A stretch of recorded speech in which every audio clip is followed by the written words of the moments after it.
Esto, la finalidad de la Semana de las Juventudes, un evento que ya se ha vuelto un referente cultural en la Ciudad de México, y para hablar al respecto, hoy saludo a la licenciada María Fernanda Olvera Cabrera, quien es directora general del Instituto de la Juventud de la Ciudad de México. Gracias, Mafer, por estar con nosotros esta mañana. Hola, Pau, muy buenos días. Muchísimas gracias a ti por recibirme.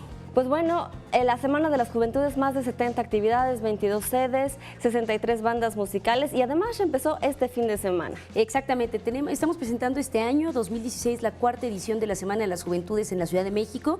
Es un festival que, como lo dices, claramente tiene un impacto en las personas jóvenes muy positivo, no solamente en la parte musical, sino en todos los contenidos, las actividades en donde se permite que los propios jóvenes también expresen su talento, sus opiniones, participen de debates, de foros, de talleres, de conferencias.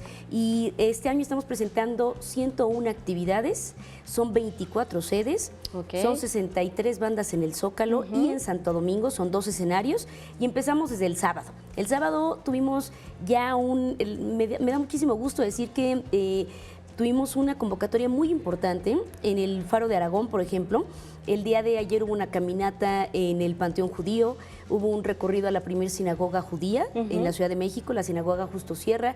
Tuvimos también torneo de fútbol, tuvimos actividades el sábado en News Divine, en el Memorial, con hip hop, y realmente ha sido, hasta el momento, en 2 días, un éxito.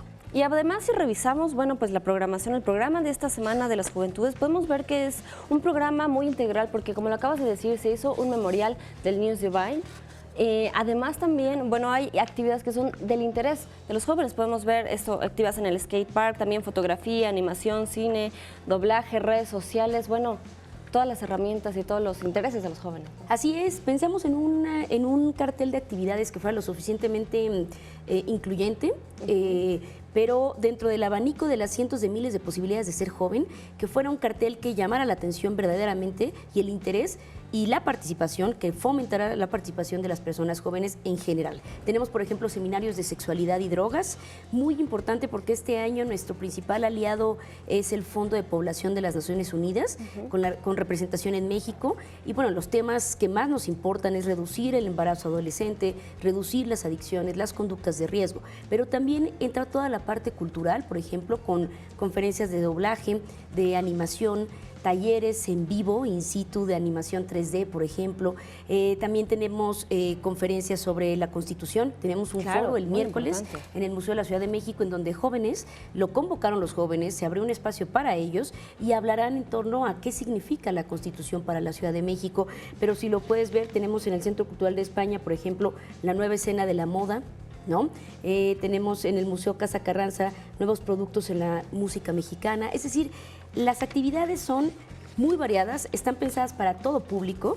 Aquí está el cartel, que estamos repartiendo más de 200,000 de estos programas. Vienen las actividades por día, nuestros aliados, y viene el cartel de bandas. Bueno, que además ya esto es un clásico, la gente lo espera casi como el cartel del Corona o del Vive Latino, ¿no? ¿Quién va a estar ahora en la Semana de las Juventudes? Exactamente, tenemos, este año estamos presentando 2 escenarios, uno en Plaza Santo Domingo, uno en el Zócalo.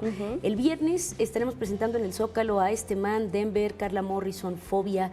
El sábado tenemos a Enjambre, por ejemplo, Enjambre, Pastilla, Los Abominables, Yokozuna, Carlos Sanz, San Pascualito Rey. Hacia el domingo estamos presentando un cartel muy bailador, cerrando con El Gran Silencio, por ejemplo, pero empezamos con Los Que Payasos, Amanda y Titita, María Daniela, Los Bukis. Es decir, es una conmemoración en torno al Día Internacional de la Juventud. Somos la única ciudad en el país que realiza un festival de esta magnitud, y en Latinoamérica, porque ya se está consolidando la Semana de las Juventudes como el festival público gratuito más importante de Latinoamérica. Lo que queremos es que continúe una 5ª semana, una 6ª Semana de la Juventud, pero con el cambio de administración, que esto quede anclado a la ley, por ejemplo, de las personas jóvenes, para que nunca desaparezca la Semana de las Juventudes, porque ya es un espacio que ganaron las personas jóvenes, ganan los artistas, gana la Ciudad de México cada vez que abrimos un espacio así. Y que además también tendrá que ser una pugna por parte de los jóvenes. Mafer, hace un momento me mencionaste una palabra bien importante: inclusividad. Ser un festival y una Semana de las Juventudes incluyente. ¿Qué hay para esas personas? Para las personas con algún tipo de discapacidad, para las personas de la comunidad LGBTTI. Ajá, mira, tenemos de hecho el día jueves en San Carlos, yo inauguro un foro que tiene que ver con cómo abrir más canales de comunicación y de participación para los jóvenes LGBTTI, por ejemplo. Tenemos todo en el Instituto de la Juventud, toda una coordinación de igualdad y diversidad sexual que propone gran parte de nuestras actividades de la semana, dentro de la Semana de las Juventudes, con perspectiva de género, con perspectiva de igualdad, de tolerancia, de respeto. Por ejemplo, el hecho de que se haya sumado la comunidad judía por primera ocasión, pues también te habla de que cada vez hay más espacios, la iniciativa privada, las instituciones, todas participan en esta igualdad. Para las personas con discapacidad en particular, durante los conciertos, tendremos zona para personas con discapacidad en Zócalo y en Santo Domingo, en donde podrán acudir en silla de ruedas y habrá una zona específica para ellos. Pues finalmente los jóvenes son muy diversos, tienen diversos intereses también. ¿Dónde podemos checar la cartelera, todas estas actividades? Claro que sí, nuestra página es www.injuve.cdmx.gov.mx. Bueno, pues ahí está la información. Muchísimas gracias, Mafer, y mucho éxito en esta Semana de las Juventudes. Esperamos Ya para el próximo año los nuevos avances. Muchas gracias.